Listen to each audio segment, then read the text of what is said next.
Saint George, this truly great and glorious martyr of Christ, was born about the year 280 of a Christian family that was wealthy and of noble origin.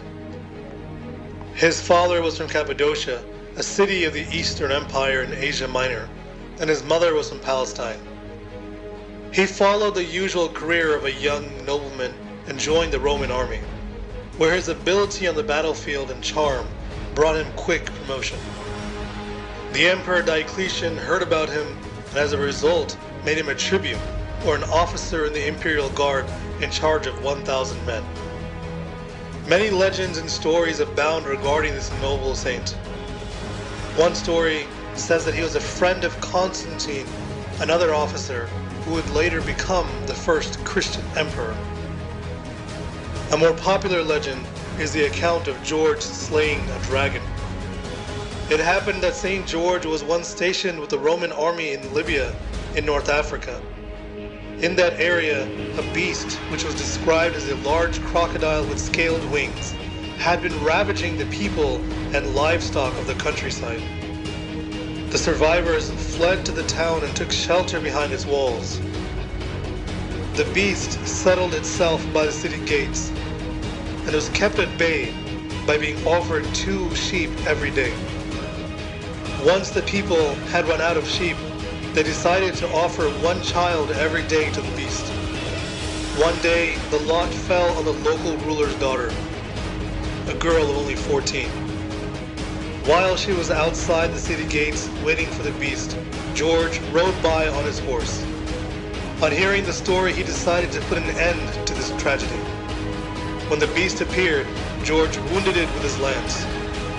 He dragged it into the town, and there in the marketplace, cut off its head in front of the cheering crowd. The accuracy and authenticity of the story has never been verified. What is known is that on February 23rd in the year 303, Diocletian proclaimed a formal edict against the Christians.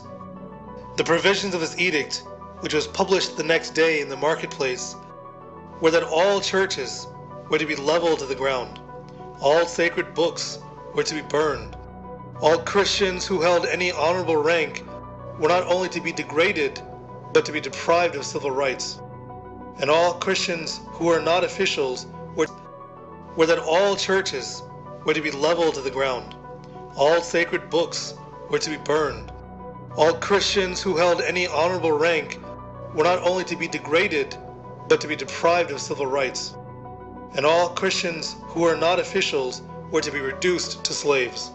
As the edict was proclaimed, the great church in Nicomedia was being ransacked and destroyed by the imperial guard.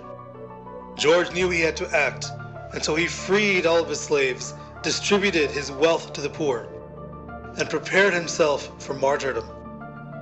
He entered Diocletian's palace and publicly rebuked him for his behavior against the Christians. The emperor first tried to seduce him by promises that he would be granted a higher position in the empire. But as these promises failed to attract him, the emperor began to threaten him with severe torture and punishment. While in prison, Diocletian wanted to demolish George's integrity, and so arranged for a very beautiful woman to spend the night with him in prison to try and seduce him. George began to pray, and within a short while he managed to convert her to the Christian faith. By morning she declared that she had found her true bridegroom, Jesus Christ, and with great courage she announced her Christianity to the emperor and his men. She was promptly joined to the body of the other saintly martyrs. After this incident, George was tortured severely. His body was bound, beaten, torn, and scalded to the point of near death. It was even believed by many that he had died several times during each torturous episode, and that Christ had risen him from the dead, which had won over more and more pagan converts who were witnessing the torture. The emperor had a cup of poison given to him to drink. Before drinking, he made the sign of the cross over the cup, and when he had drank it, no harm came to him. During all the torture, George never stopped preaching about the power and virtue of the Christian life. When all methods failed to defeat George's spirit, the emperor invited him to the imperial palace. At the palace, George met Alexandra, Diocletian's wife. She spoke with him, and she too was converted to the Christian faith. That day, Diocletian ended the lives of George, Alexandra, and other Christians who were converted through what they had witnessed. George's remains were taken to his mother's hometown in Palestine, a city called Lydda. Constantine, who ruled after Diocletian and ended the persecution of the Christians, considered George to be a true model of a Christian and ordered a church to be built over his grave. April 23rd is celebrated as the day of the martyrdom of both George and Alexandra.